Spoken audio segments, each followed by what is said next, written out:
A golf putter just sold for $393,000. Not a car, not a painting, a putter. And it wasn't some gold-plated trophy piece either. It was a plain-looking Scotty Cameron, the same shape thousands of weekend golfers carry, with one small difference most people would never notice. That difference is why counterfeiters now flood the market with fakes, and why an old putter sitting in a thrift bin with a $10 sticker on it might quietly be worth a small fortune. For 30 years, Scotty Cameron has milled the putters of nearly every major champion out of his workshop in Southern California. But a handful of them escaped into the wild. Tour-only runs, discontinued finishes, forgotten 90s classics, and today they are some of the most valuable pieces of sports equipment on the planet. These are 9 Scotty Cameron putters worth a small fortune, counting up to the one that broke every record. And quick thing before we start. If you've got an old putter in your bag or your garage right now, keep the brand in your head, because at the end I'm going to ask you to drop it in the comments. You might be holding one of these without knowing it. Let's start with the one you're most likely to actually stumble across. Number 9. The Teryllium Tel3. Back in the mid-1990s, Titleist put out a line of Scotty Cameron putters with a strange copper and aluminum insert pressed into the face, and they called it Teryllium. Golfers loved the soft click it made rolling across the greens at places like Pebble Beach. Then it quietly disappeared. For years, these sat in used bins for pocket change while nobody cared. Now the original Tel3, a Newport head with that layered Teryllium face, has become the gateway grail for collectors. A clean one in the original head cover trades anywhere from around $1,500 to well over $4,000, and the rarer variations climb higher. This is the one you'd actually recognize if you saw it, and it is the putter most likely to be hiding in your dad's garage, right now, wrapped in a dusty towel behind the Christmas decorations. That is exactly why collectors comb through estate sales looking for that oxidized copper glint. But the Teryllium is just the warm-up. Number 8. The Catalina and the early Titleist classics. When Scotty Cameron first partnered with Titleist in 1994, the earliest models rolled off the mill with a look that golfers now describe with almost religious reverence. The Catalina, the Newport, the Laguna. These were the classics, the putters that built the legend before anyone knew the name would matter. A first-run Catalina, in good condition, still wearing its original 1990s head cover, will pull anywhere from $1,000 to $3,000 and up, depending on the stampings and the wear. Vintage golf shops in Scottsdale keep them behind glass now. The men who bought them new for $150 had no idea they were holding a down payment on a used car. Now here is where the finishes start to matter more than the shape. Number 7. The Oil Can Studio Design. Around the turn of the 2000s, Scotty Cameron released a run of putters with a raw, dark, almost rusted-looking finish called Oil Can. It was never meant to stay pretty. It aged, it patinaed, it looked like something pulled out of a blacksmith's workshop, and golfers were split right down the middle on whether they loved it or hated it. Titleist pulled the finish, which of course is the exact thing that turns a normal putter into a collector's obsession.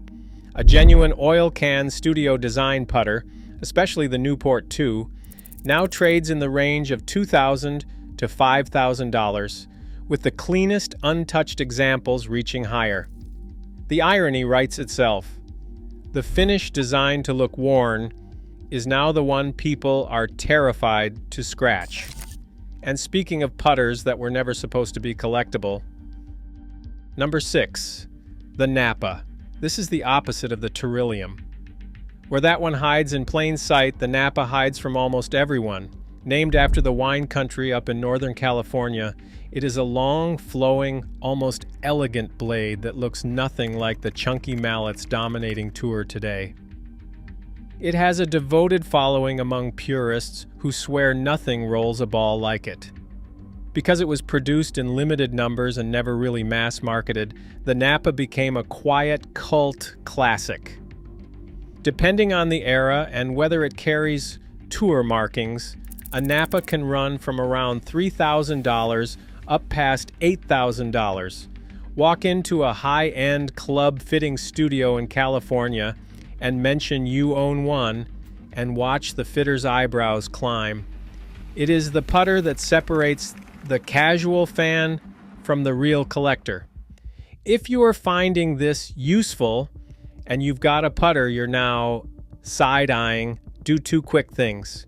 Hit subscribe, because I dig into forgotten gear that quietly became worth a fortune every week. And drop a comment with the brand of the oldest putter you own. I actually read them, and I'll tell you if you're sitting on something.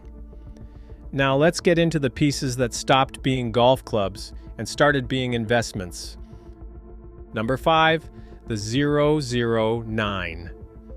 This is where we cross the line from retail putters into the tour world.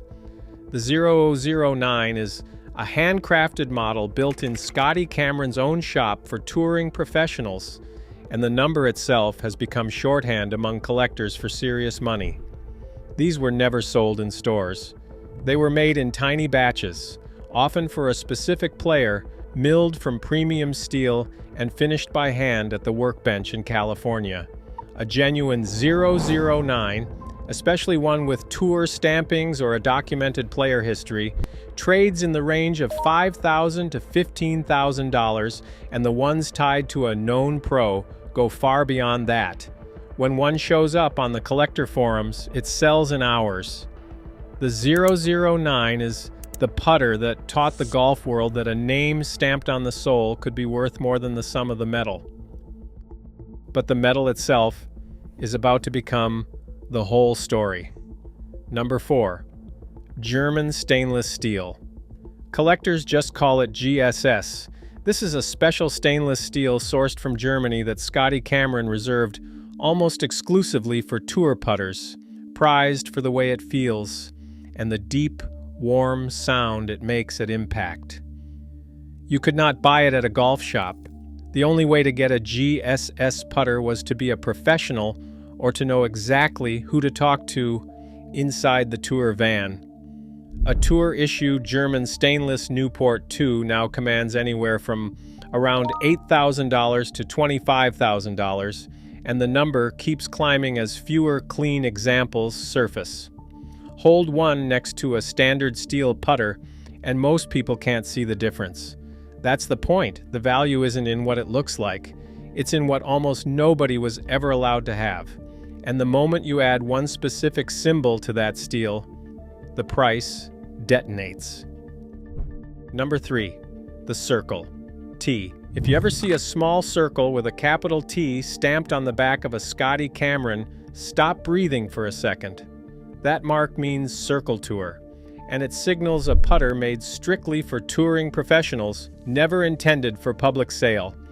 Circle T putters are the beating heart of the entire collecting world. Prototypes, one-off grinds, experimental necks, tour-only shapes that never reached a store shelf. A Circle T prototype, depending on its rarity and story, moves in the range of $10,000 to $40,000 and beyond. Counterfeiters flood the market trying to fake that little stamp, which tells you everything about how much it's worth. Real ones come with paperwork, provenance, and a line of buyers waiting. This is the tier where owning the putter becomes owning a piece of professional golf history. Now we leave the catalog behind entirely. Number 2, the hand-stamped one-offs and champion gamers. Beyond any model name or production run sit the true unicorns, the putters made for a single player and never replicated. A putter hand stamped with a champion's name, or the actual gamer a professional used to win a tournament, exists in a category where model numbers stop mattering and stories take over. These pieces surface at specialty auctions and change hands privately for figures that run well into the tens of thousands, and for the right player and the right win, far past that, the value here isn't the milling or the steel. It's the fingerprint of history. When a putter walked the 18th green on a Sunday afternoon and sank the winning stroke, it stops being equipment, it becomes a relic, and relics don't have a retail price. Which brings us to the one that broke every record. Number 1, Tiger Woods' backup Newport 2. This is the holy grail, and it is worth every bit of the build-up. A Scotty Cameron Newport 2, believed to be a backup gamer tied to Tiger Woods, milled from German stainless steel and carrying the details that connect it to the greatest golfer of a generation, sold at auction for around $393,000.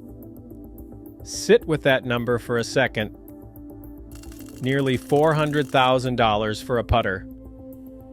Not a car, not a house, a putter you could tuck into a golf bag. It is the same basic shape as the Newport 2 that thousands of weekend golfers have used, and that is what makes it so staggering.